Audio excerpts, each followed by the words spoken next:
ما في الأرض جميعا ثم استوى إلى السماء فسواهن 7 سماوات وهو بكل شيء عليم. قال المؤلف والمفسر رحمه الله تعالى: أدام النفع بعلومه وعلومكم في الدارين آمين. إلى أن قال مجاہد في قوله تبارك وتعالى. کس جگہ سے ہے یہ؟ لقد قال الصدي في تفسيره عن أبي مالك وعن نبي صالح عن ابن عباس وعن برة عن ابن مسعود وعن ناس من الصحابة رضوان الله عليهم أجمعين: هو الذي خلق لكم ما في الأرض جميعا ثم استوى إلى السماء فسواهن 7 سماوات وهو بكل شيء عليم.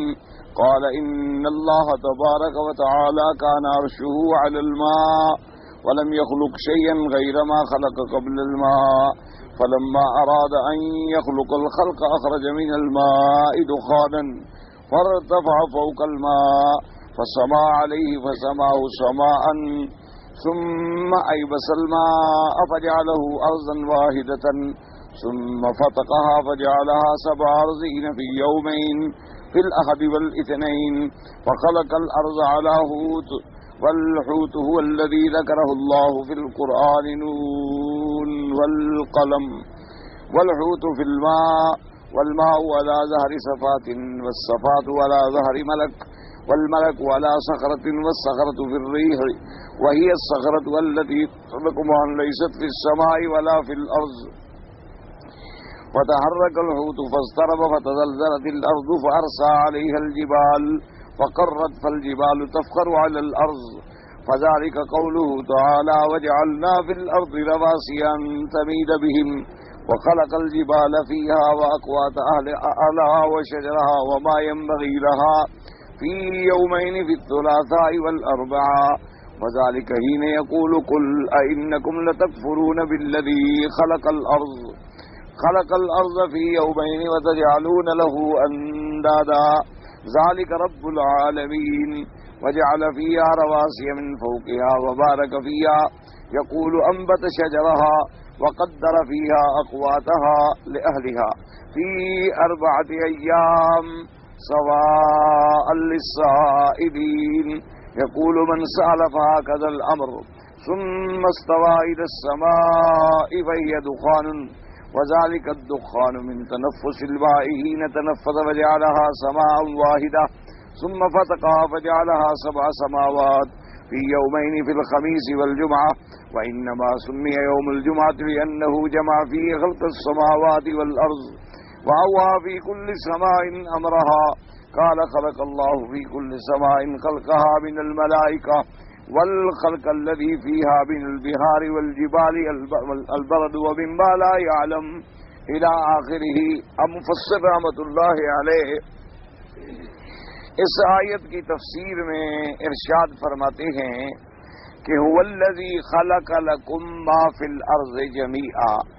فرماتے ہیں کہ سدئی سے اس کی تفسیر میں ابی مالک اور ابی صالح کی روایت سے حضرت ابن عباس، حضرت مرہ ان نے روایت کی، اور ابن مسعود سے اور کافی صحابہ رضوان اللہ علیہم اجمعین سے، انہوں نے اس آیت مبارک کی یہ تفسیر بیان فرمائی کہ ان اللہ تبارک و تعالی کان عرشہ علی الماء، کہ اللہ تبارک و تعالی کا عرش مبارک جو ہے وہ پانی پہ تھا، اور اس وقت اور کوئی چیز پیدا نہیں کی گئی باسوا اس پانی کے.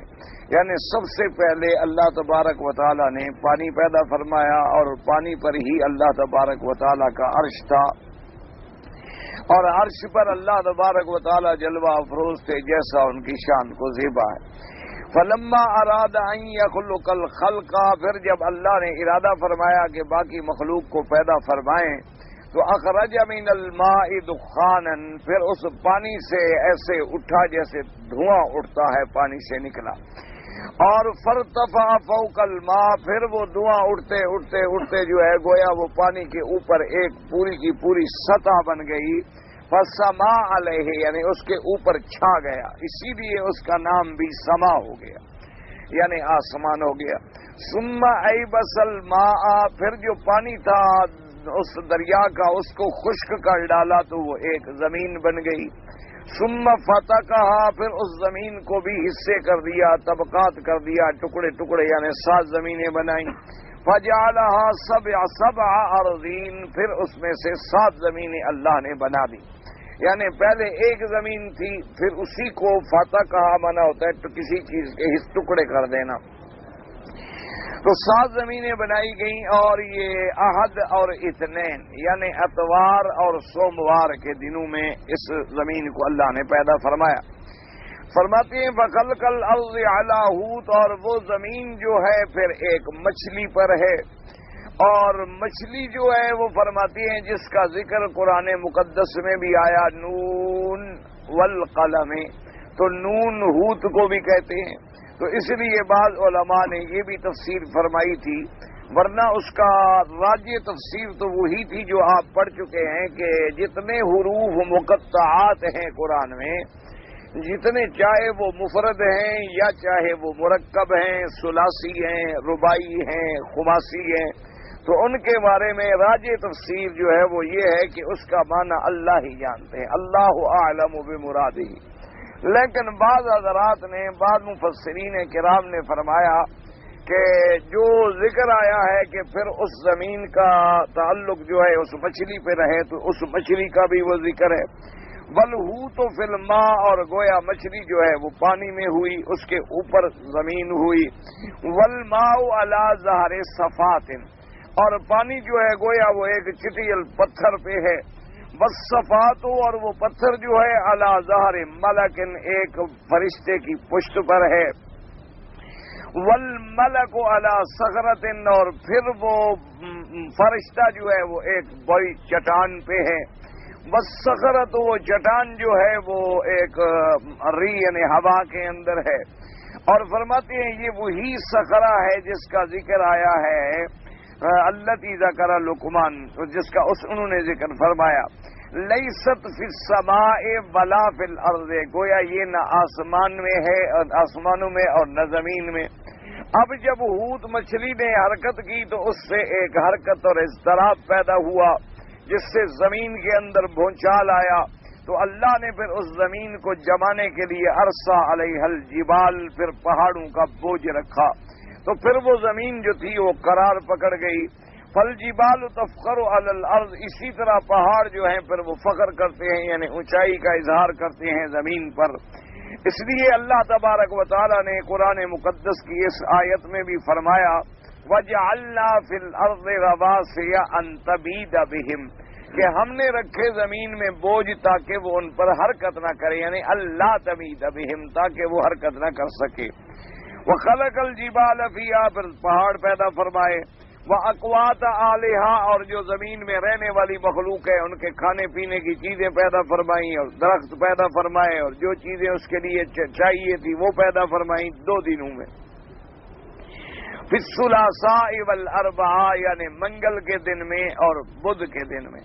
تو اب منگل اور بدھ کے دن میں اس روایت کے پیش نظر یعنی تمام چیزیں جو انسان منتفع ہوتا ہے اور انسان کے ارزاق، انسان کے قوت، حیوانات کے ارزاق سب ان دنوں میں پیدا ہوئے ہیں۔ اسی لیے اللہ پاک نے فرمایا دوسری آیت میں قل اِنَّكُمْ لَتَكْفُرُونَ بِالَّذِي، کیا تم اس ذات کے ساتھ کفر کرتے ہو جس نے پیدا کیا زمین کو 2 دنوں میں، وَتَجْعَلُونَ لَهُ أَندَادًا، اور تم اس کے لیے بناتے ہو شریک، ذَلِكَ رَبُّ الْعَالَمِينَ، وہ پیدا کرنے والے جو ہیں وہی رب ہیں تمام جہانوں کے۔ وَجَعَلَ فِيهَا رَوَاسِيَ مِن فَوْقِهَا، اور اسی کی ذات نے رکھے ہیں بوجھ اوپر سے زمین پر، وَبَارَكَ فِيهَا، اور زمین میں برکتیں رکھیں، یعنی أَنبَتَ شَجَرَهَا، پھر زمین میں اللہ تبارک و تعالی نے درخت پیدا فرمائے، وَقَدَّرَ فِيهَا أَقْوَاتَهَا، پھر اللہ تبارک و تعالی نے اس میں اپنے اندازے سے، اپنے تقدیر سے پیدا فرمایا قوت ان کے اہل کے لیے، یعنی زمین میں رہنے والوں کے لیے، فی 4 ایام سواء للسائلین، 4 دنوں کے اندر۔ یہی ہے اگر کوئی سوال کرے تو یہی امر ہے، یہی حکم ہے جو اللہ نے جاری فرمایا۔ ثم استوى الى السماء وهي دخان وذلك الدخان، وہ دخان جو ہے دھواں جو ہے، کہتے ہیں من تنفس الماء حين تنفس، جیسے آپ پانی جب اپنا سانس نکالے تو گویا کہ ایک دھواں پیدا ہوتا ہے، یہ وہی دھواں، اسی سے وجعلها سماء واحدة، ایک آسمان پیدا فرمایا، ثم فتقها، پھر اس کو ٹکڑے ٹکڑے کیا یا پھاڑ ڈالا، وجعلها سبع سماوات، پھر بنائے 7 آسمان 2 دنوں میں، خمیس میں اور جمعہ میں۔ وَإِنَّمَا سُمِّيَ يَوْمُ الْجُمْعَةِ، جمعہ کو جمعہ اس لیے بھی کہا جاتا ہے لِأَنَّهُ جَمَعَ فِيهِ خَلْقُ السَّمَاوَاتِ وَالْأَرْضِ، کہ اب جمعہ کے دن آسمانوں اور زمینوں کی پیدائش جو ہے وہ جمع ہو گئی، یعنی زمینیں بھی پیدا ہو گئیں، آسمان بھی پیدا ہو گئے، زمینیں بھی 7 ہو گئیں، آسمان بھی 7 ہو گئے، تو جمعہ کو ایک وجہ جمعہ کہنے کی یہ بھی ہے۔ اور اس کے بعد فرماتی ہے وَأَوْحَىٰ فِي كُلِّ سَمَاءٍ أَمْرَهَا، پھر ہر آسمان کے لیے جو حکم جاری فرمانا تھا جاری فرمایا۔ قَالَ خَلَقَ اللَّهُ فِي كُلِّ سَمَاءٍ خَلْقَهَا مِنَ الْمَلَائِكَةِ، پھر اللہ تبارک و تعالیٰ نے ہر آسمان میں ملائکہ کی جو مخلوق ہے اللہ کی وہ پیدا فرمائی۔ وَالْخَلْقَ الَّذِي فِيهَا مِنَ الْبِحَارِ وَالْجِبَالِ، برد، اور اس کے بعد جو دریا اور پہاڑ جو ہیں برف کے، وَمِمَّا لَا يَعْلَمُ، اور ایسی چیزیں جس کو ہم نہیں جانتے۔ ثُمَّ زَيَّنَ السَّمَاءَ الدُّنْيَا بِالْكَوَاكِبِ وَجَعَلَهَا زِينَةً وَحِفْظًا تَحْفَظُ مِنَ الشَّيَاطِينِ، اللہ تبارک و تعالی نے پھر آسمان دنیا کو زینت بخشی ستاروں کے ساتھ، اور اس کو زینت بھی بنا دیا اور ذریعہ حفاظت کا بھی بنا دیا شیاطین سے، کہ اگر شیاطین اب آسمانوں کے قریب جاتی ہیں تو ان پر شہاب ثاقب کی مار ڈالی جاتی ہے۔ فَلَمَّا فَرَغَ مِن خَلْقِ مَا أَحَبَّ اسْتَوَىٰ عَلَى الْعَرْشِ، اور اس کے بعد اللہ تبارک و تعالیٰ نے جب اپنی مخلوق جو چاہتے تھے، جو محبوب رکھتے تھے، جو ارادہ فرماتے تھے پیدا کر لی، تو پھر اللہ پاک نے عرش پر اپنا جلوہ افروز ہوئے، جیسے کہ خداوند قدوس نے دوسری آیت میں بھی ارشاد فرمایا خلق السماوات والارض فی 6 ایام ثم استوى علی العرش، اللہ تبارک و تعالی نے آسمانوں اور زمین، یہاں یعنی اختصار ہے، وہاں تو آیا تھا نا پہلے خلق الارض فی یومین، اور اس کے بعد آیا تھا فی 4 ایام، تو مجموعی طور پہ کیا ہو گئے 6 ایام۔ اس لیے مفسرین فرماتی ہیں کہ القرآن یفسر بعضہ بعضا، قرآن اپنی تفسیر دوسری جگہ خود بیان فرما دیتی ہیں۔ پہلے اللہ تبارک و تعالی نے تفصیل کا ذکر فرمایا کہ 2 دنوں کے اندر اللہ نے زمین کو پیدا فرمایا، اور پھر اس کے بعد 4 دنوں کے اندر باقی چیزیں پیدا فرمائیں، اور یہاں اسی کا خلاصہ اللہ نے ذکر فرما دیا کہ اللہ نے آسمانوں اور زمینوں کو 6 دنوں کے اندر پیدا فرمایا۔ ثم استوى على العرش، پھر اللہ تبارک و تعالی عرش پر جلوہ افروز ہوئے، اور ویقول، اور اس کے بعد فرماتے ہیں كانتا رتقا ففتقناهما وجعلنا من الماء كل شيء حي، اور یہ دونوں ایسے چیزیں تھیں جیسے زمین، جیسے کوئی گوندی ہوئی چیز ہوتی ہے، پھر اسی کو پھاڑ ڈالا اللہ نے، اور اسی پانی سے اللہ تبارک و تعالی نے ہر چیز کو زندگی بخشی۔ قال ابن جرير حدثني المصدق قال حدثنا عبد الله بن صالح قال حدثني ابو بشر عن سعيد بن ابي سعيد عن عبد الله بن سلام انه قال ان الله بدا الخلق يوم الاحد وخلق الارضين في الاحد والاثنين وخلق الاقوات والرواسي في الثلاثاء والاربعاء وخلق السماوات في الخميس والجمعة وفرغ في آخر ساعة من يوم الجمعة وخلق فيها آدم عليه السلام على جنب تلك الساعة التي تقوم فيها الساعة۔ اللہ تبارک و تعالی نے اس روایت میں حضرت عبداللہ ابن السلام سے یہ روایت آتی ہے کہ اللہ پاک نے پیدا فرمایا، بدال خلقہ یعنی اپنی مخلوق کی پیدائش کا کام جو ہے شروع فرمایا یوم الاحد والاثنین، اور اسی طرح اللہ نے ان کے لیے ارزاق پیدا فرمائے، پہاڑوں کے بوجھ پیدا فرمائے، ثلاثاء اور اربعاء یعنی منگل اور بدھ کے دن کے اندر، اور اللہ نے آسمانوں کو پیدا فرمایا، پھر آسمانوں کو 7 بنایا، اس سے جو مخلوقات ہیں وہ پیدا فرمائی خمیس اور جمعہ کے اندر، اور فرماتی ہیں کہ جب اللہ تبارک و تعالی نے اس کام سے یعنی اپنی شان کے مطابق فراغت فرمائی تو جمعہ کے دن کی جو آخری گھڑی ہے اس میں یعنی جلدی باقی تھوڑا سا وقت تھا، اسی میں اللہ تبارک و تعالی نے آدم علیہ السلام کو پیدا فرمایا۔ فرماتی ہے وَتِلْكَ السَّاعَةُ وَالَّتِي تَقُومُ فِيهَا السَّاعَةُ، اور یہی جمعہ کے آخری دن کا حصہ ہوگا جس میں پھر اللہ تبارک و تعالیٰ قیامت قائم فرمائیں گے، لیکن وہ کون سا جمعہ ہوگا اس کا علم اللہ تبارک و تعالیٰ کو۔ بہرحال یہ تمام روایات جو ہیں مختلف صحابہ رضوان اللہ تعالی علیہم اجمعین سے نقل فرمائی گئی ہیں۔ وقال مجاہد فی قوله تبارک و تعالی هو الذی خلق لکم ما فی الارض جميعا قال خلق اللہ الارض قبل السماء فلما خلق الارض صار منها دخان فذلك حين يقول ثم استوى الى السماء وهي دخان فسواهن سبع سماوات قال بعضهن فوق بعض والسبع ارضین یعنی بعضها تحت بعض۔ حضرت مجاہد رحمۃ اللہ علیہ فرماتی ہیں کہ اللہ پاک نے یہ ارشاد فرمایا کہ وہ ذات پاک جس نے پیدا کیا تمہارے لیے جو کچھ کیا زمینوں کے اندر تمامی، قال خلق اللہ الارض قبل السماء کہ اللہ نے زمین کو آسمانوں سے پہلے پیدا فرمایا، فلما الجبال فيها يوم الاحد اور پہاڑ جن کو آسمانوں سے پہلے پیدا فرمایا، فلما خلق الارض صار منها دخان اللہ پاک نے پھر جب زمین پیدا فرمائی پھر زمین سے ایک قسم کا دھواں اٹھا۔ اب چاہے وہ دھواں اس پانی کی وجہ سے تھا، جیسے کہ پچھلی روایت میں آپ نے پڑھا کہ بھئی پانی تھا اور پانی سے پھر دھواں، پھر زمین، پھر اس دھوئیں سے پھر آسمان بنا۔ تو بہرحال یہ تمام چیزیں حقیقتاً جو ہیں وہ تو اللہ تبارک و تعالیٰ کے علم میں ہیں۔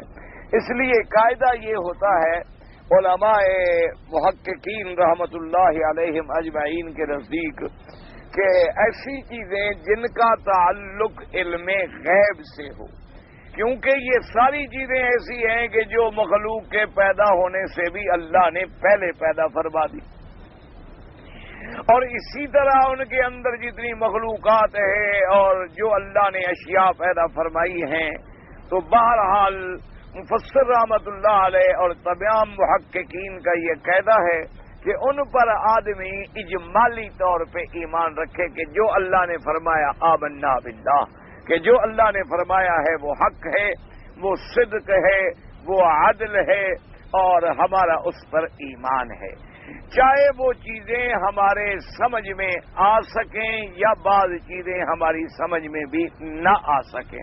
کیوں جب آدمی اب غور کرے گا تو بھائی اتنی بڑی زمین اگر ایک مچھلی کی پشت پر ہو تو مچھلی کتنی بڑی ہوگی، پھر وہ مچھلی جو ہے وہ اگر ایک فرشتے کی پشت پر ہو تو وہ فرشتہ کتنا بڑا ہوگا، پھر وہ اتنے بڑے بوجھ کا متحمل کیسے ہوگا۔ تو یہاں جب آدمی عقل لڑائے گا تو عقل تو کام نہیں کرے گی، اس لیے کہ عقل کے ایک حدود ہیں، ہمیشہ یاد رکھیں۔ اللہ نے جتنی ہمیں حواس خمس دیے ہیں ان کے ایک حدود ہے، یعنی اللہ نے ہمیں نظر دی ہے، ہم دیکھنے سے بہت علم حاصل کرتے ہیں، بہت چیزیں ہیں جو ہم دیکھ کر معلوم کرتے ہیں بھی یہ کعبۃ اللہ ہے، یہ غلاف مبارک ہے اور یہ پرنالہ مبارک ہے اور یہ مسجد الحرام ہے اور یہ مینار ہیں اور یہ کتاب ہے، یعنی دیکھنے سے ہمیں علم حاصل ہوتا ہے، لیکن ہمارے دیکھنے کی قوت ایک حد تک ہے، اس کے بعد ہم نہیں دیکھ سکتے۔ تو ہماری قوت باصرہ ہمارے لیے علم کا بہت بڑا ذریعہ ہے، لیکن یہ نہیں ہے کہ ہر چیز دیکھنے کا دعویٰ کر سکیں ہم، کیونکہ ہماری نظر کی ایک حد ہے، اس حد کے بعد پھر ہماری نظر کام نہیں کرتی۔ اسی طرح بہت بڑا علم ہے جو اللہ نے ہمیں قوت سامعہ سے دیا ہے، یعنی ہم نے سن کے حاصل کیا علم، ایک بات ہم نے دیکھی نہیں لیکن ہم نے سنا کہ اللہ تبارک و تعالیٰ نے حضور صلی اللہ علیہ وسلم کو پیدا فرمایا، حضور کی ہم نے زیارت بھی کی، پھر ان کے ساتھ صحابہ رضوان اللہ علیہم اجمعین کا دور آیا، پھر ان کے ہجرت کے واقعات، ان کے دعوت کے واقعات، ان کی مکی زندگی کے حالات، مدنی زندگی کے حالات سب ہم نے سنے ہیں، دیکھے نہیں ہیں۔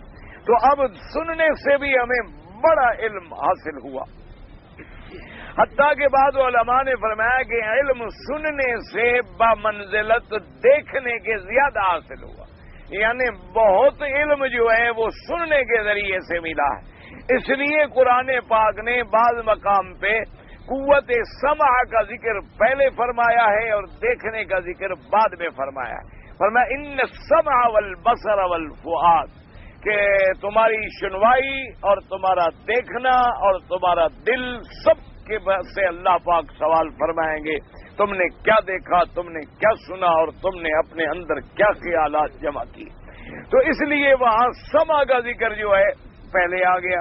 اسی لیے آپ دیکھیں، آپ نے سورۃ البقرہ میں بھی پڑھا ہے، ختم اللہ علی قلوبہم، پہلے دیکھ کے ذکر آیا دل کا، چونکہ مدار حیات دل پر ہے، اور اس کے بعد ہے وَعَلَىٰ سَمْعِهِمْ وَعَلَىٰ أَبْصَارِهِمْ، اللہ نے فرمایا ہم نے ان کے کانوں پر بھی اور ان کی آنکھوں پر بھی پردے ڈالے ہیں، تو وہاں بھی سمع مقدم ہے بصر پر۔ تو اس لیے علماء نے فرمایا کہ علم حاصل ہونے کا ذریعہ جو سماعت ہے یہ زیادہ ہے بنسبت دیکھنے کے، یعنی ہم نے اتنی چیزیں دیکھی نہیں جتنی سنی ہیں۔ اب ہم نے جنت سنا ہے، جنت موجود ہے، جہنم موجود ہے، آسمان 7 ہیں، زمینیں 7 ہیں، آسمانوں میں اللہ کی مخلوق ملائکہ ہیں، تو یہ سب چیزیں ہمیں سننے سے حاصل ہوئی، لیکن ہمارے سننے کی طاقت بھی ایک حد تک ہے، اس کے بعد ہم فارغ ہو جاتے ہیں، نہیں سن سکتے، تو اس کی حد بھی محدود ہے۔ اسی طرح دیکھنے کا حد بھی محدود ہے، اسی طرح چکھنے کا حد بھی محدود ہے۔ چکھیں گے تو ہمیں پتہ لگ جائے گا کہ یہ کھٹا ہے یا میٹھا ہے، لیکن کتنی چیزیں ہیں جو ہم نے چکھی ہیں، کتنی چیزیں ہیں جن کو ہم نے نہیں چکھا ہے، تو وہ بھی ایک محدود چیز ہے۔ قوت سامعہ جو ہے، قوت باصرہ جو ہے، اور قوت ذائقہ جو ہے۔ اسی طرح بعض علم حاصل ہوتا ہے سونگھنے سے، یعنی ہم نے فیصلہ کیا کہ یہ گلاب ہے، یہ چنبیلی ہے، اور یہ فلاں خوشبو ہے، اور یہ فلاں خوشبو ہے، یہ بہتر خوشبو ہے، یہ ریحہ خبیثہ ہے، تو یہ سونگھنے سے تعلق رکھتا ہے۔ لیکن جو چیزیں ہمارے سونگھنے کی رینج میں آئیں گی، ورنہ ہر چیز کے بارے میں تو ہم فیصلہ نہیں کر سکتے، تو اس لیے ہمیشہ ایک موٹی بات یاد رکھیں کہ قوت باصرہ بھی علم کا ذریعہ ہے لیکن محدود ہے، قوت سامعہ بھی علم کا ذریعہ ہے لیکن محدود ہے، قوت شامہ بھی علم کا ذریعہ ہے لیکن محدود ہے، قوت تذوق جو ہے وہ بھی علم کا ذریعہ ہے، محدود ہے۔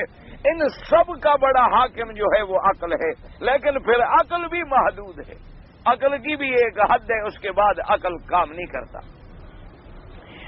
اس کی مثال بعض علماء نے یوں دی ہے کہ بھئی عقل جو ہے ایک گویا روشنی ہے، روشنی کا معنی یعنی جیسے اب روشنی میں ہمیں ہر چیز نظر آ رہی ہے، تو دراصل وہ فرماتے ہیں کہ ان سب چیزوں کا حاکم جو ہے وہ عقل ہے۔ کیا مانا کہ اب ہم بیٹھے ہوئے ہیں تو عقل آرڈر کرتا ہے آنکھوں کو کہ ادھر دیکھو، عقل آرڈر کرتا ہے ابھی چپ کرو، سنو کیا پڑھا جا رہا ہے، کیا کہا جا رہا ہے، تو سب کا حاکم جو ہے وہ عقل ہے۔ لیکن عقل گویا ایک روشنی ہے جو ہمیں راستہ دکھلا رہی ہے، تو اسی لیے جب عقل ہمیں حکم دیتی ہے کہ بھی ایک گڑھا ہے تو ہمارا پاؤں رک جاتا ہے، جب عقل کہتی ہے بھی راستہ ٹھیک ہے تو ہمارے پاؤں چل پڑتے ہیں۔ عقل ہمیں فیصلہ کرتی ہے کہ بھی یہ چیز بڑی اچھی نظر آ رہی ہے، کھا لو، تو ہاتھ ہمارے کام کرتے ہیں، پھر منہ کام کرتا ہے، پھر سب کچھ، تو اصل یہ سارے عقل کے تابع ہو گئے۔ لیکن ہر روشنی کے لیے بھی ایک روشنی کی ضرورت ہوتی ہے، یہ بات ہمیشہ یاد رکھنا۔ کیوں؟ مثلا اگر ایک روشنی ہو اور دوسری روشنی نہ ہو تو پھر بھی ہم فائدہ نہیں اٹھا سکتے۔ کیا مانا؟ اب رات میں روشنی موجود ہے لیکن میری آنکھوں کی روشنی نہ ہو تو میں نہیں دیکھ سکتا، اگر میری آنکھوں کی روشنی موجود ہے اور بجلی بند ہو جائے، اندھیرا ہو جائے، پھر بھی میں نہیں دیکھ سکتا۔ تو ہر روشنی ایک دوسری روشنی کی محتاج ہے، جب تک دونوں روشنیاں اکٹھی نہ ہوں اس وقت تک علم حاصل نہیں ہوگا۔ اسی طرح عقل بہت بڑا حاکم ہے، بہت بڑی روشنی ہے، لیکن وہ اللہ کے نور وحی کی روشنی کا محتاج ہے، اور وہ نور کیا ہے؟ اللہ کی کتابیں ہیں، وہ نور کیا ہے؟ اللہ کے بھیجے ہوئے رسول ہیں کہ ہمیں راستہ دکھلاتے ہیں، ہمارے لیے روشنی پیدا کرتے ہیں کہ یہ صراط مستقیم ہے، یہ جنت کا راستہ ہے، یہ جہنم کا راستہ ہے، یہ ہدایت کا راستہ ہے، یہ ضلالت کا راستہ ہے، یہ معروفات ہیں، یہ منکرات ہیں، یہ مامورات ہیں، یہ منہیات ہیں، یہ حلال ہیں، یہ حرام ہیں۔ تو یہ روشنی ہمیں کہاں سے ملے گی؟ اللہ کے نبی حضرت محمد رسول اللہ سے صلی اللہ علیہ وسلم۔ اور حضور کو یہ روشنی کہاں سے ملی؟ انزلنا الیک نورا مبینا، اللہ نے ان پر قرآن روشن اتارا، اس کے اندر انہیں روشنی ملی، اس روشنی کو میرے پاک نبی نے پوری امت پہ پھیلا دیا، واضح کر دیا۔ تو اب اگر قرآن کی روشنی اور سنت رسول کی روشنی کو بند کر دیں تو عقل بھٹک جائے گا، کیونکہ ایک روشنی میں تو کوئی فائدہ حاصل ہو نہیں سکتا جب تک کہ دوسری روشنی نہ۔ اچھا، اگر قرآن و سنت کی روشنی موجود ہے اور تیرا عقل ہی نہیں ہے، پاگل ہے، تو پھر بھی اس سے فائدہ حاصل نہیں کر سکتا کہ ایک روشنی ہے لیکن دوسری روشنی جو ہے وہاں موجود نہیں ہے۔ تو جب دونوں روشنیاں جمع ہوں گی تو پھر ہمیں ہدایت کا راستہ ملے گا کہ عقل بھی ہمارا صحیح کام کر رہا ہو اور آگے قرآن و سنت کی روشنی بھی واضح موجود ہو، تو پھر اس روشنی میں چل کر ہم منزل مقصود جو ہے جنت تک رسائی حاصل کر سکیں گے۔ اور اگر ایک روشنی ختم ہو جائے تو اس کے بعد ہمارا ذہن جو ہے وہ کام نہیں کر سکے گا۔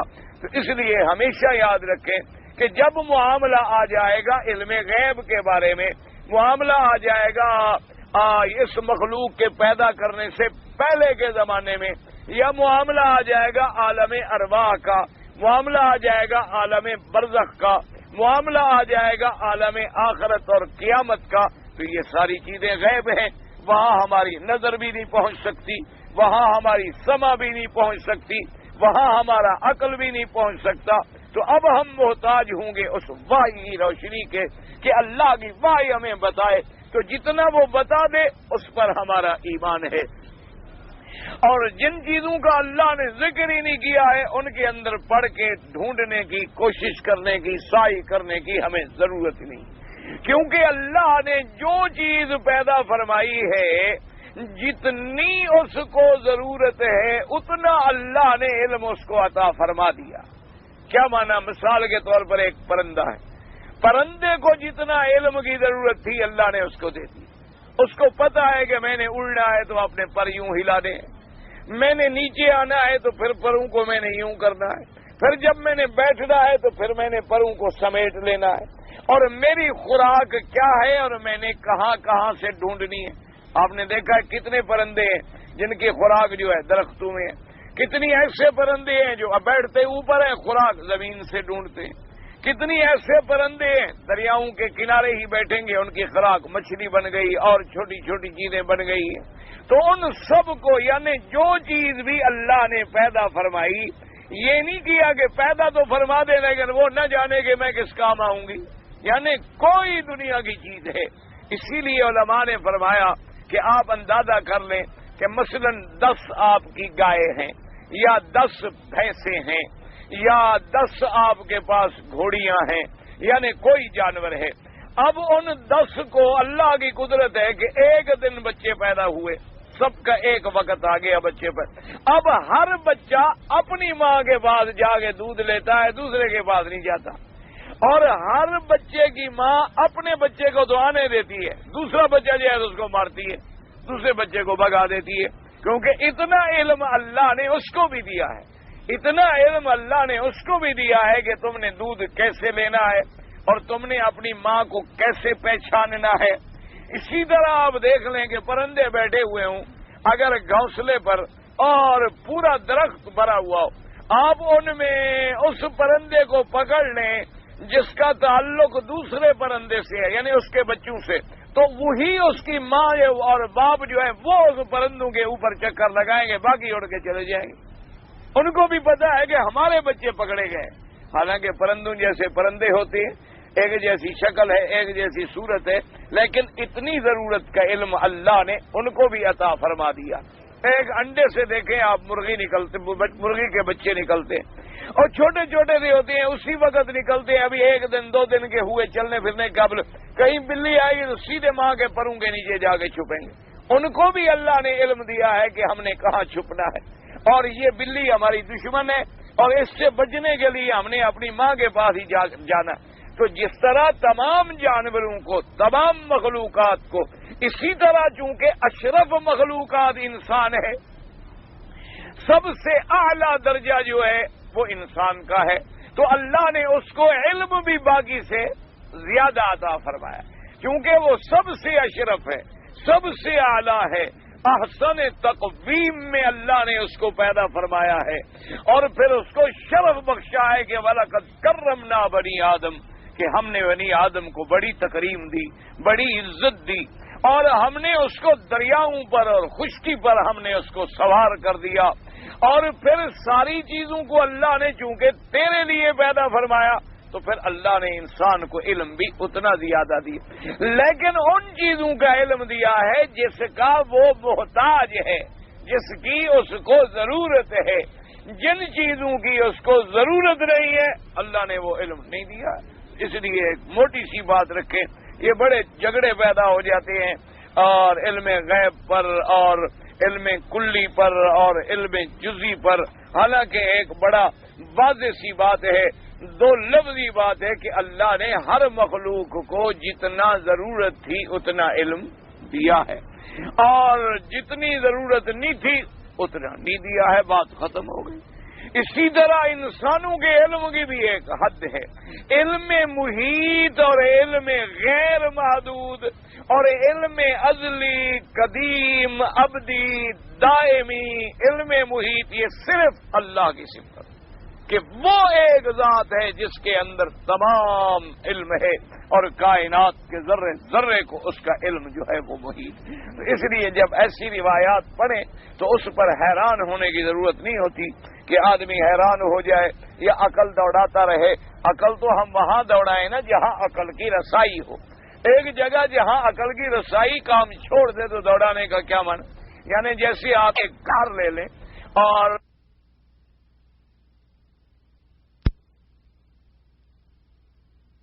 مر گئے بیچارے، بہت اچھا آدمی تھا، عقیدے میں بھی ماشاءاللہ بڑا موحد تھا اور بڑا عدل والا آدمی تھا، آج تک دنیا اس کے عدل کے قصے سناتی ہے، بڑے عجیب آدمی تھے۔ بہرحال بڑا آدمی تھا، سردار تھا، بلوچ تھا، خیال آیا کار لے لی، دیہات کا آدمی تھا اور زندگی میں پہلی دفعہ کار لی، تو جب گاڑی لے کے آئے تو راستے میں ان کے گھر کی سڑکیں وڑکیں تو کچی ہوتی تھی، کہاں سی سڑکیں اس زمانے، تو ایک کھالا تھا، چھوٹا سا پانی کا واٹر کورس تھا، کھالا پڑا ہوا تھا۔ ڈرائیور نے گاڑی روک دی تو سردار صاحب نے کہا بھی گاڑی کیوں روک دی ہے؟ اس نے کہا صحیح آگے تو کھالا ہے اور کھالے کے اندر تو گاڑی نہیں جا سکتی ہے، تو انہوں نے کہا کہ نہیں چلاؤ۔ اس نے کہا حضرت کیسے چلاؤں؟ اگر میں چلاؤں گا گاڑی، آپ تو نہیں جانتے ہیں گاڑی کو، میں جانتا ہوں، میں ڈرائیور ہوں، تو یہ کھالے میں گاڑی ٹوٹ جائے گی، نئی گاڑی ہے، نئی کار ہے، تو یہ تو کھالا نہیں عبور کر سکتی ہے۔ تو اس نے کہا بھئی اتنے پیسے ہم نے خرچ کیے، یہ تو پھر میری گھوڑی سے بھی خراب ہے۔ انہوں نے کہا ایسی گاڑی کا کیا فائدہ ہے جی، یہ کھالا بھی نہیں عبور کر سکتی ہے۔ تو انہوں نے کہا بس لے جاؤ، آج کے بعد ہم وہی اپنی گھوڑی ٹھیک ہے، دیکھو ہم گھوڑی کو اشارہ کرتے ہیں تو یہ تو نہر کود جائے گی، دریا میں بھی ڈال دوں تو چلی جائے گی، یہ کیا کار ہوئی پھر؟ تو یہ بہرحال یعنی ایک سوچ کی بات ہے۔ تو اب کار کا کام کھالے عبور کرنا تو نہیں ہوتا، تو بے وقوفی والی بات ہے، کوئی کہے کہ کھالے میں ڈال دو، کوئی کہے کہ پہاڑ پہ چڑھا دو۔ تو اسی طرح جیسے اب جناب جیسے آپ کہیں گھوڑی ہے بڑی اعلیٰ لیکن کہو آگ میں ڈال دو تاکہ اچھی ہے تو آگ میں بھی نکل جائے، یہ کوئی عقل کی بات نہیں۔ اسی لیے ہر چیز کے ایک حدود ہیں، تو ہمارے عقل کے بھی ایک حدود ہیں۔ جب آگے غیب کے پردے آ جاتے ہیں تو پھر ہماری عقل بند ہو جاتی ہے۔ جیسے آنکھوں پہ پردہ آ جائے تو روشنی بند ہو جائے گی، کانوں پہ پردہ آ جائے تو سننا بند ہو جائے گا، زبان پہ پردہ آ جائے تو بولنا بند ہو جائے گا، ناک میں پردہ آ جائے تو سونگھنے کی قوتیں ختم ہو جائیں گی۔ اسی طرح عقل کی بھی ایک حد ہے، جب آگے غیب کا پردہ آ جاتا ہے بس آمنا و صدقنا۔ اسی لیے اللہ نے اپنے ایمان والوں کی جو پہلی صفت بیان کی ہے اسی سورت بقرہ میں جو آپ نے پڑھی ہے کہ ھدی للمتقین الذین یؤمنون بالغیب، کہ وہ متقی ہوتے ہیں جو غیب پر ایمان لاتے ہیں، اور ان غیب کے بارے میں جتنی خبریں میرے اللہ نے اپنے انبیاء کو دی ہے وما ہوا علی الغیب بضنین، اللہ نے فرمایا جو ہم اپنے نبی کو غیب سے خبر دیتے ہیں ہمارے نبی بخل نہیں فرماتے، وہ امت کو آگے بتا دیتے ہیں، اور جس کی ہم خبر نہیں دیتے ہیں تو اس کو تو وہ بتا ہی نہیں سکتے۔ اس لیے جب ایسی باتیں پڑھیں تو جتنی روایات صحیح مل جائیں آمنا و صدقنا، اور جتنی روایات ضعیف ہیں علماء معلومات میں اضافے کے لیے ذکر کر دیتے ہیں تاکہ طالب العلم کو تمام معلومات کا ذخیرہ مل جائے، اگر کہیں وہ کوئی بات سنے تو گھبرا نہ جائے۔ اس لیے وہ ضعیف روایتیں بھی نقل کر دیتے ہیں، کبھی کبھی روایات اسرائیلیہ کا بھی ذکر کر دیتے ہیں، اور یہ ضروری نہیں ہوتا کہ حضرت ابن عباس نے فرمایا۔ پہلے یہ دیکھنا ہوگا کہ جو آدمی کہہ رہا ہے کہ حضرت ابن عباس نے فرمایا، پہلے اس کی سند بھی جڑتی ہے کہ نہیں جڑتی۔ واقعی حضرت ابن عباس نے فرمایا تو آمنا، لیکن پہلے یہ تو ثابت ہو جائے کہ حضرت ابن عباس، حضرت عبداللہ ابن مسعود اور ان صحابہ نے واقعی یہ روایت بیان بھی فرمائی ہے کہ نہیں فرمائی ہے، اور جب تحقیق ہو جائے تو پھر آمنا و صدقنا۔ تو اس کے بعد جناب فرماتی ہیں حضرت مجاہد رحمہ اللہ تعالی کہ پھر اللہ تبارک و تعالی نے جب زمین پیدا فرمائی تو اس سے ایک دھواں نکلا، اور اس کے بعد جو ہے جی ثم استوى الى السماء، پھر اللہ نے قصد فرمایا آسمانوں کا، اور وہ دھواں تھا، اس دھوئیں سے اللہ نے پھر اس میں آسمان بنائے ساتھ، بعضہن فوق بعض، آسمان ایک کے اوپر دوسرا، پھر دوسرا، پھر تیسرا، پھر چوتھا، یوں ملے ہوئے نہیں بلکہ ان کے درمیان میں بھی فاصلہ ہے، کیونکہ یہ حدیثیں ہمیں صحیح ملتی ہیں۔ حضور نے فرمایا کہ ایک آسمان سے دوسرے آسمان کے درمیان میں 500 سال کا سفر ہے، یعنی کیا مانا کہ اگر کوئی آدمی پیدل چلنے والا ہو تو 500 سال میں طے کرے گا، لیکن سوار ہو تو جلدی کر لے گا، اور کوئی برق رفتار سواری ہو تو اور جلدی کر لے گا، اور اگر ایسی سیڑھی لگا دی جائے جیسی میرے پاک نبی کے لیے لگائی گئی تو سیکنڈوں میں حضور 7ویں آسمان پہ تشریف لے گئے، یا جیسی اللہ تبارک و تعالی نے جبریل کو سرعت دی ہے تو وہ لمح البصر یعنی پلک جھپکنے سے بھی پہلے آسمانوں سے زمین پہ آ جاتے ہیں اور زمینوں سے آسمانوں پہ چلے جاتے۔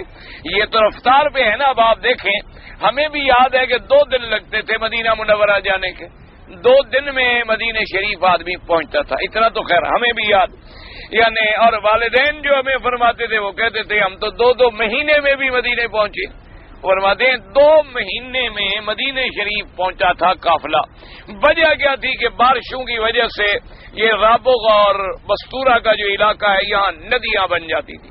اب جب تک پانی کم نہ ہو اندر گزرے کون، پل تو ہے نہیں، راستہ ہے نہیں، اور وہاں پہاڑوں میں حاجی بیچارے پڑے رہتے تھے اور چنے اور گڑ کھاتے تھے اور وضو کر کے نمازیں پڑھتے تھے، کوئی ذریعہ ہی نہیں تھا پار جانے کا، یعنی 2 مہینے۔ اور بدو ایسے ہوتے تھے اللہ معاف فرمائے کہ وہ حاجیوں کو 1 آنے کے لیے نصف ریال کے لیے پتھر مار کے مار دیتے تھے۔ وہ کہتے تھے بھی گولی بھی کیوں ضائع کریں، بعض حاجی تو بالکل غریب ہوتا ہے، اس کی جیب سے گولی کے برابر بھی پیسے نہیں نکلتے، تو لہذا ہماری گولی بھی ضائع نہ ہو جائے، وہ چھپ کے بیٹھ جاتے تھے اور پتھر مارا، حاجی کا سر پھاڑ دیا اور سامان لوٹ کے بھاگ گئے۔ تو یہ عالم ہوتا تھا اور ہزاروں آدمیوں کے قافلے اکٹھے چلتے تھے۔ لیکن اب اللہ تبارک و تعالی اس حکومت کو جزائے خیر عطا فرمائے کہ انہوں نے حجاج کے لیے اور ضیوف الرحمان کے لیے اتنی خدمت کی ہے کہ جزاہم اللہ خیرا، اللہ جزائے خیر عطا فرما دے کہ اب مدینہ شریف جانا تو مسئلہ ہی نہیں رہا، یعنی ہوائی جہاز پہ جائیں آپ تو 20 منٹ لگتے ہیں سارے، اور اگر آپ جانے اپنی گاڑی سے جائیں اور کار اچھی ہو تو آدمی 3.5 گھنٹے میں بھی پہنچ جاتا ہے، راستے میں اگر نہ رکے تو کئی دفعہ ہم 3 گھنٹے میں بھی الحمدللہ آئے ہیں، اور ورنہ 4-4.5 گھنٹے میں تو بڑے اطمینان سے، اور اگر بس میں بیٹھ جائیں تو 5-5.5 گھنٹے میں پہنچ جائے گی، اور بڑے اطمینان، اور راستے میں ہر منزل پہ جناب پانی موجود ہے، سروس اسٹیشن موجود ہیں، اب تو کوئی تصور ہی نہیں ہوتا، یعنی اب تو مدینہ شریف جاتے ہوئے جہاں زیارت ہی زیارت ہے وہاں ماشاءاللہ راحت ہی راحت ہے اور لذت ہی لذت ہے، آدمی گویا پکنک پہ جا رہا ہے، ہر چیز کھانے کی اسے راستے میں مل رہی ہے، یعنی آدمی حیران ہو جاتا ہے کہ باہر کے ملکوں کے بنے ہوئے تازہ بالکل فریش کیک اور پیسٹری اور بسکٹ اور یہ راستے میں پڑے، جہاں مرضی آئے آپ خرید لیں اور جہاں مرضی آئے آپ لے لیں اور بیٹھیں اور اپنا ناشتہ کر لیں۔ تو اس لیے یہ تو اب چونکہ سواریاں تیز رفتار بن گئی، اب پہلے دور میں جب ہمارے حاجی آتے تھے پاکستان سے تو وہ اپنے تمام رشتہ داروں کو مل لیتے تھے، کیوں بھائی زندگی ہوگی تو پھر واپس آؤں گا، اب یہ تو ان کو تھوڑا ہوتا تھا کہ میں واپس آ جاؤں گا، کیونکہ 6 مہینے کا تو سفر تھا، پھر جب بحریجات آ گئے پھر بھی ایک مہینے کا سفر تھا، 15 دن لگتے تھے سمندر میں اور 15 دن واپس جاتے ہوئے، اور 4 مہینے حاجی بیچارہ یہاں رہتا تھا۔ اور یہاں بھی یہ عالم تھا کہ عرفات میں لوگ وضو نہیں کر سکتے تھے، تیمم کر کے نماز پڑھتے تھے، مینا میں تیمم کر کے نمازیں ہوتی تھی، پانی کہاں سے آئے؟ اب تو اللہ کی رحمت ہے، اللہ تبارک و تعالی کا کروڑ کروڑ شکر ہے۔ اس لیے ہمیشہ یاد رکھا کریں، کسی آدمی کا کوئی اچھا کام ہو تو اس کی تعریف کرنی چاہیے، یہ خوشامد نہیں ہوتی، یہ اعتراف حق ہوتا ہے۔ اگر کوئی کام غلط ہے تو دعا مانگنی چاہیے کہ اللہ ان کو اور زیادہ اچھے کام کرنے کی توفیق دے، بجائے اس کے کہ آدمی بلا وجہ غیبت کرے اور گلہ کرے اور فتنہ مچائے۔ اس کا بہتر حل ہے، اچھا کام ہے جزاکم اللہ خیرا، غلط کام ہے اللہ ان کو اچھے کام کی توفیق عطا فرما۔ اگر اس نظریے پہ قوم آ جائے تو سارے جھگڑے ہی ختم ہو جائیں، سارے فتنے ہی ختم ہو جائیں اور ساری الجھنیں ہی ختم ہو جائیں، لیکن ہر آدمی کا دماغ ہے، اپنی اپنی سوچتا ہے۔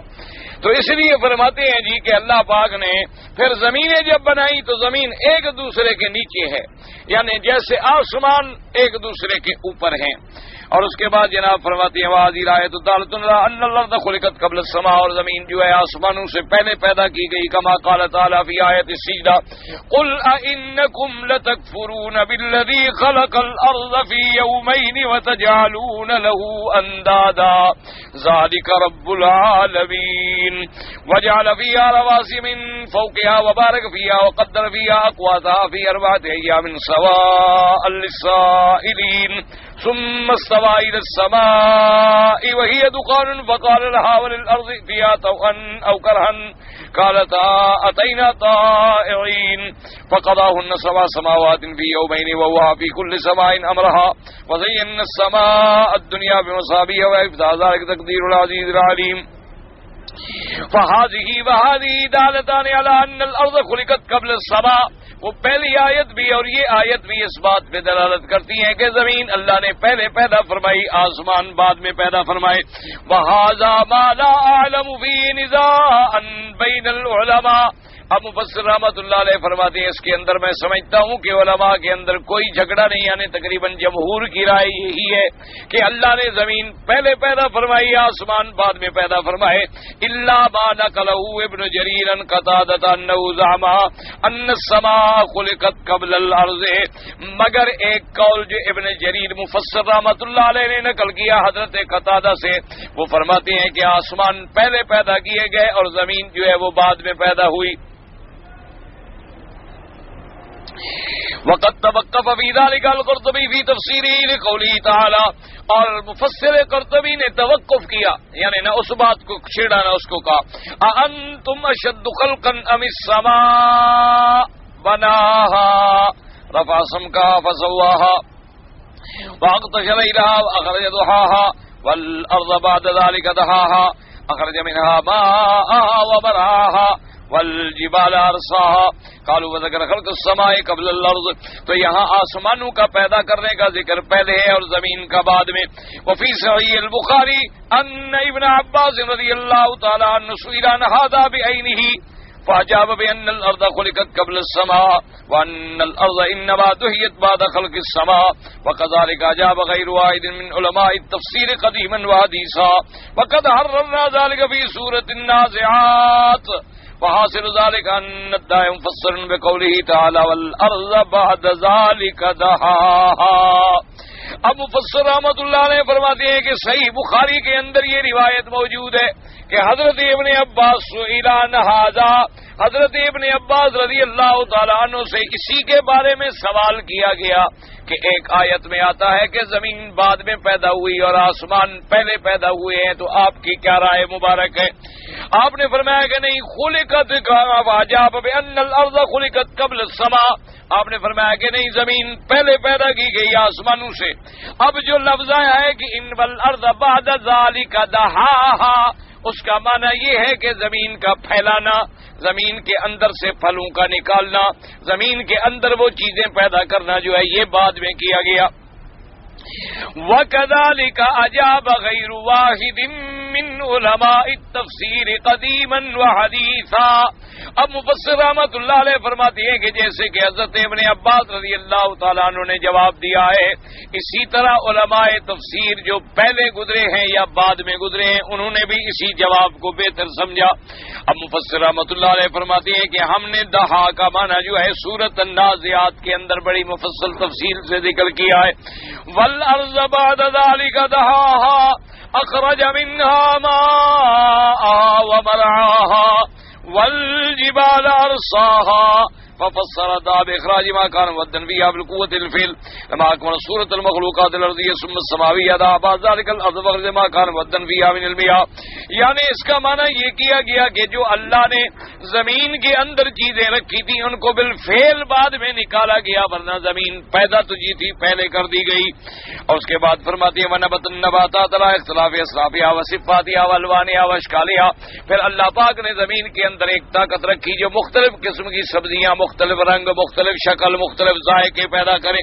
وَكَذَلِكَ جَرَتْ هَذِهِ الْأَفْلَاكُ فَدَارَتْ بِمَا فِيهَا مِنَ الْكَوَاكِبِ الثَّوَابِتِ وَالسَّيَّارَةِ. اور اسی طرح پھر اللہ نے آسمانوں میں جو برج رکھے، آسمانوں میں جو کواکب رکھے، آسمانوں میں جو ثوابت رکھے ہیں، جو سیارات یعنی بعض جو ہیں چلنے والے، بعض ایک اپنی اپنی جگہ پر ثابت رہنے والے، وہ بھی اللہ پاک نے اسی طرح بعد میں پیدا فرما دیے. فرماتی ہیں مفسر اللہ سبحانہ وتعالی اعلم. وقد ذکر ابن ابی حاتم ابن مردوہ فی تفسیر هذه الآیہ الحدیث الذی رواه مسلم والنسائی فی التفسیر ایضا من روایت ابن جریج. حضرت مفسر رحمۃ اللہ علیہ فرماتی ہے کہ ابن ابی حاتم ابن مردوی نے اپنی تفسیروں کے اندر اس آیت پر وہ حدیث نقل فرمائی ہے، وہ حدیث جو امام مسلم اور امام نسائی رحمۃ اللہ علیہ نے روایت فرمائی ہے. قال اخبرنی اسماعیل بن امیہ ایوب بن خالد عبد اللہ بن رافع مولا ام سلمہ عن ابی ہریرہ رضی اللہ تعالی عنہ قال اخذ رسول اللہ صلی اللہ علیہ وسلم بیدی. حضرت ابی ہریرہ فرماتی ہیں کہ میرے پاک سردار محمد عربی صلی اللہ علیہ وسلم نے میرا ہاتھ پکڑا اور فرمایا خلق اللہ التربۃ یوم السبت. اللہ تبارک و تعالی نے زمین جو ہے ہفتے والے دن پیدا فرمائی. وخلق الجبال فیہا یوم الاحد. اور پہاڑ جو ہیں وہ اتوار والے دن. وخلق الشجر فیہا یوم الاثنین. اور اللہ تبارک و تعالی نے اس کے اندر درخت جو ہیں وہ سوموار کے دن پیدا فرمائے. وخلق المکروہ یوم الثلاثاء. اور جتنی چیزیں مکروہ پیش آنے والی ہیں وہ منگل کے دن پیدا ہوئی. وخلق النور یوم الاربعاء. اور اللہ پاک نے نور پیدا فرمایا بدھ کے دن. وبث فیہ الدواب یوم الخمیس. اور اس کے اندر پھر جانور پیدا فرمائے خمیس کے دن. وخلق آدم بعد العصر یوم الجمعہ. اور اللہ نے آدم علیہ السلام کو جمعہ کے دن آخری گھڑی کے اندر پیدا فرمایا. من ساعات الجمعۃ فیما بین العصر الی اللیل. عصر سے لے کر مغرب تک. وهذا الحدیث من غرائب صحیح مسلم. مفسر رحمۃ اللہ فرماتے ہیں امام مسلم نے روایت نقل فرمائی ہے، بہرحال یہ ان کے غرائب میں شمار کی جاتی ہے. وقد تکلم علیہ علی ابن المدینی والبخاری وغیر واحد من الفاظ جعلوه من کلام کعب.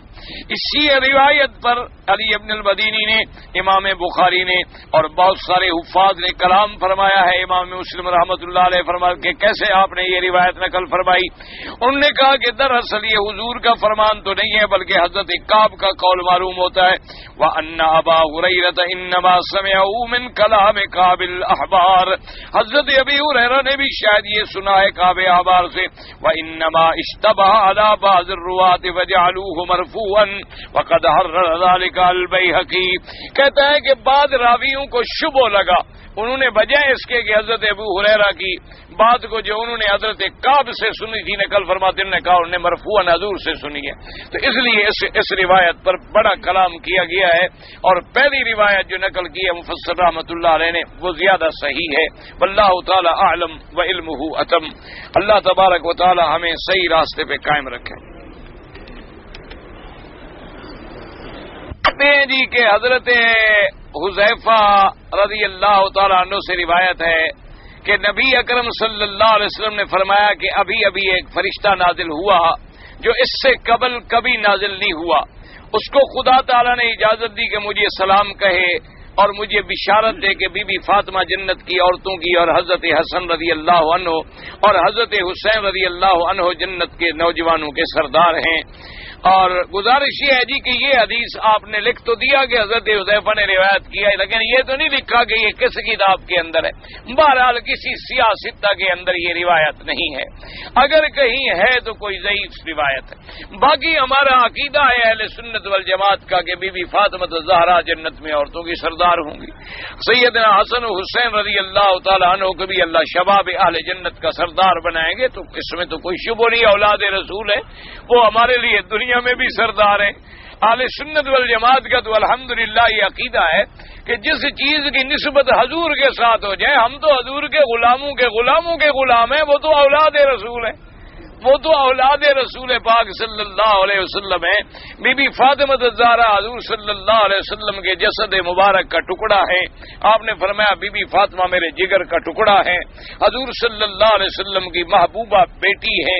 تمام بیٹیاں شان والی ہیں، لیکن بی بی فاطمہ الزہرا کو جو عزت ملی ہے وہ کسی اور بیٹی کو نہیں ملی. اور اس کی وجہ بھی علماء نے لکھی ہے کہ حکمت ہے اللہ کی کہ بی بی فاطمہ اس وقت پیدا ہوئی ہیں جب حضور کو نبوت مل چکی تھی، یعنی حضور نبی ہو گئے، رسول ہو گئے. اور باقی بیٹیاں اس وقت پیدا ہوئی ہیں جب حضور صرف محمد ابن عبداللہ تھے، ابھی محمد الرسول اللہ نہیں تھے. تو اس وجہ سے اللہ نے بی بی فاطمہ کو زیادہ عزت عطا کر. اور بی بی عائشہ صدیقہ رضی اللہ تعالی عنہا کی روایت ہے، وہ فرماتی ہیں کہ بی بی فاطمہ الزہرا کا اتنا حضور سے مشابہت تھی کہ میں نے اور کسی میں یہ مشابہت نہیں دیکھی. یعنی بی بی بات ایسے کرتی تھی جیسے حضور بات کرتے ہیں، بی بی کا چلنا ایسے تھا جیسے حضور پاک چلتے ہیں، بی بی کا بیٹھنا ایسے تھا جیسے حضور پاک بیٹھتے ہیں. تو بی بی عائشہ فرماتی ہیں کہ سمتیا، یعنی آپ کے بولنے میں، آپ کی سیرت میں، آپ کی صورت میں، آپ کے اٹھنے میں، آپ کے چلنے میں بالکل مشابہت تھی حضرت محمد الرسول اللہ صلی اللہ علیہ وسلم کے ساتھ. اور حضرت حسن و حسین رضی اللہ تعالیٰ عنہ جن کو حضور نے اپنے کندھوں پہ بٹھایا ہو، اور جو بی بی فاطمہ کے بطن سے پیدا ہوئے ہوں، حضرت علی کے صلب سے پیدا ہوئے ہوں، اور جو حضور صلی اللہ علیہ وسلم کی بیٹی کے بیٹے ہوں، تو ہمارے دنیا میں بھی سردار ہیں. اب جو ہم سید کو کچھ عزت دیتے ہیں تو کیوں دیتے ہیں؟ اسی لیے کہ ان کی نسبت حضور کے خاندان سے جڑ جاتی ہے. ہم تو اس سید کے مخالف ہو جاتے ہیں کہ جو حضور کے ساتھ خاندان میں جڑے لیکن حضور کی سنت کا دشمن ہو. اب سید ہو کر وہ داڑھی مڈائے، اب سید ہونے کے بعد وہ نعوذ باللہ شراب پیتا ہو، سید ہونے کے بعد بھنگ پیتا ہو، چرس پیتا ہو، وہ تو پھر نوح کے بیٹے کی طرح اپنے آپ کو حضرت نوح سے علیحدہ کر گیا. اس لیے ہم مخالفت کرتے ہیں. لیکن اگر سید ہو اور متبع سنت ہو ہمارا سردار ہے. تو اگر دنیا میں بھی سردار ہیں اور آخرت میں بھی سردار ہے، حدیث ضعیف بھی ہو تب بھی فضائل میں تو حجت ہوتی ہے.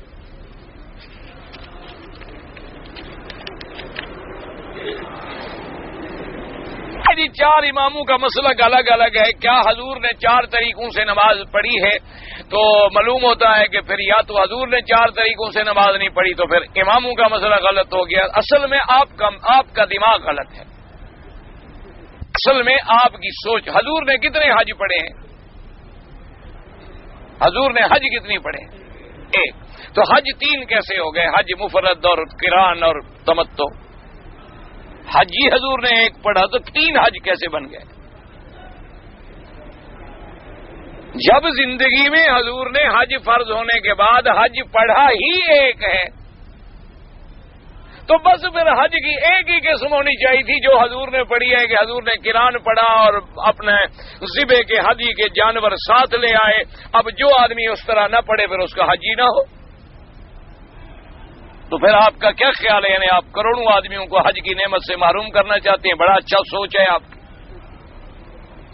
یعنی آدمی ابتدائی نہ پڑھے، پرائمری نہ پڑھے اور اعتراض کرے ایم اے والوں پر، تو اس کے جہل کی دلیل ہے کہ جن لوگوں کو پوری امت نے امام تسلیم کر لیا کہ آج تک 5واں امام پیدا نہیں ہوا، کوئی بات تو ہے نا آخر.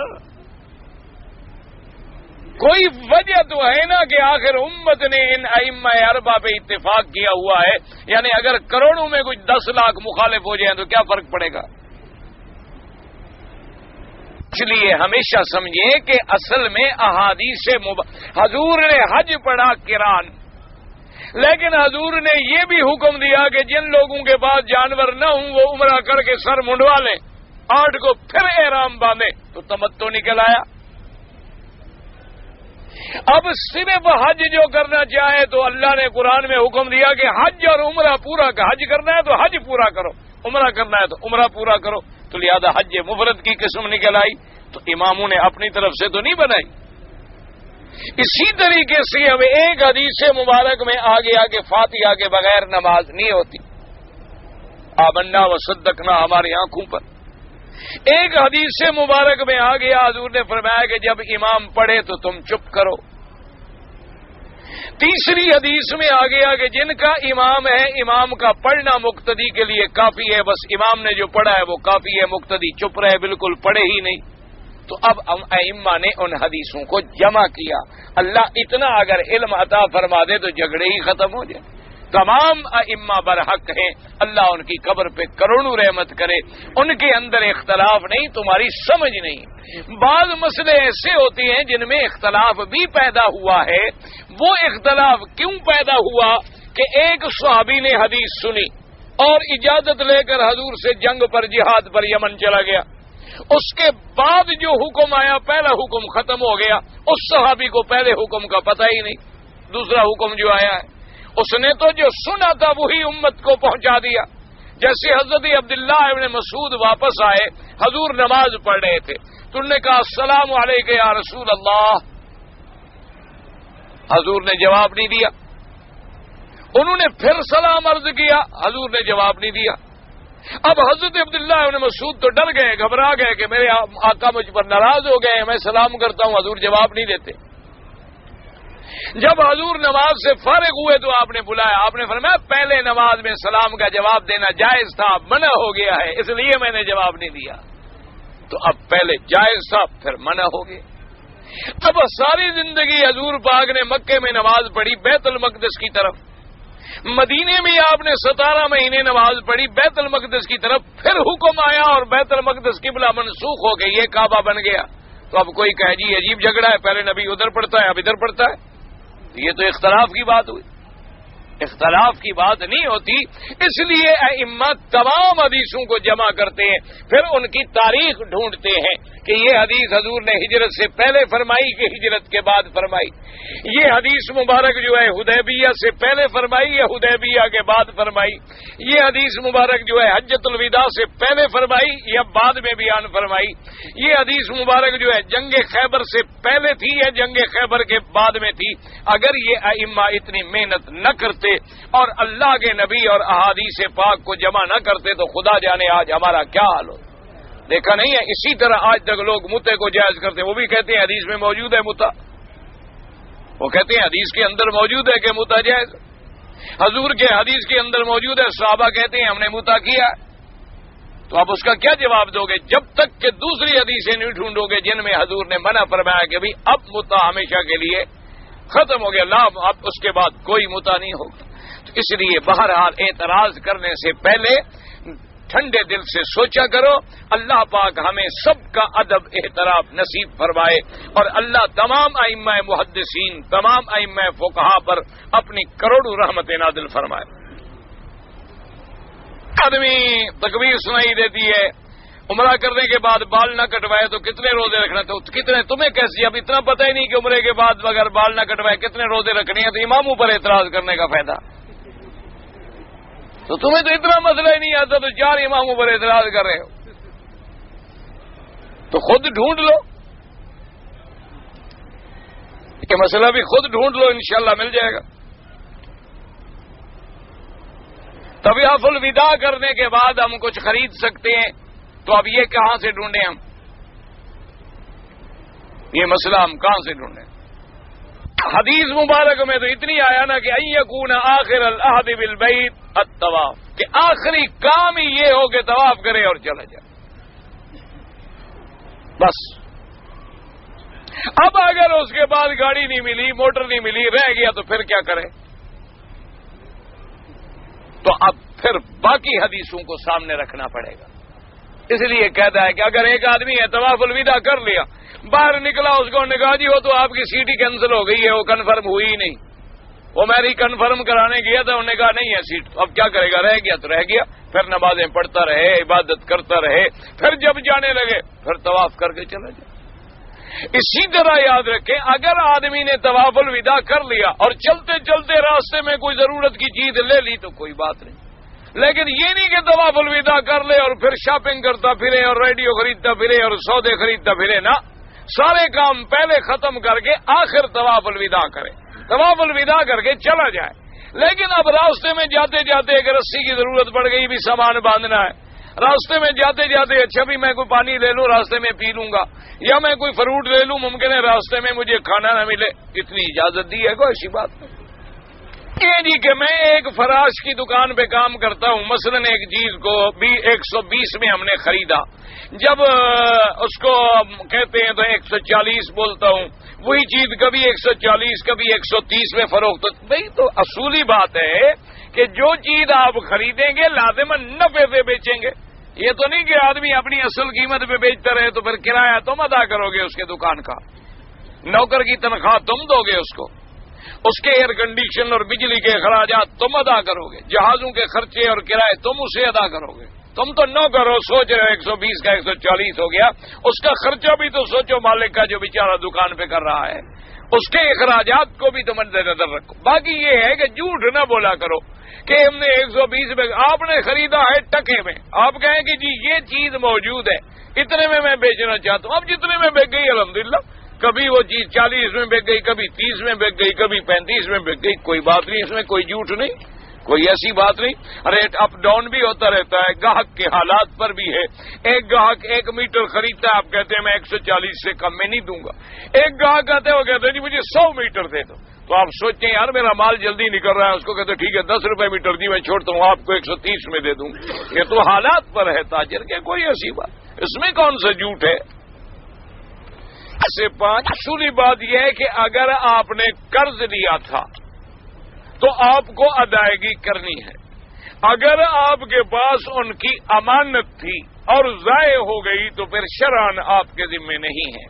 لیکن پہلے اس کا تو ان کو مطمئن کرو کہ آپ کے چوری ہوئے بھی ہیں. پہلے ان بیچاروں کو یہ تو تسلی دو کہ چوری بھی ہوئے ہیں. اگر بالکل آپ کی نیت ہی بدل گئی ہو تو پھر ان بیچاروں کا کیا قصور ہے. حقیقتاً وہ تم پر اعتماد کرتے ہیں اور حقیقتاً چوری ہوئے ہیں تو تم ذمہ دار نہیں ہو. اگر گم ہوئے ہیں تو ٹھیک ہے، لمبی چوڑی بات ہی ہے. میں ریاض سے آیا ہوں، میری بیوی احرام نہیں باندھ سکی،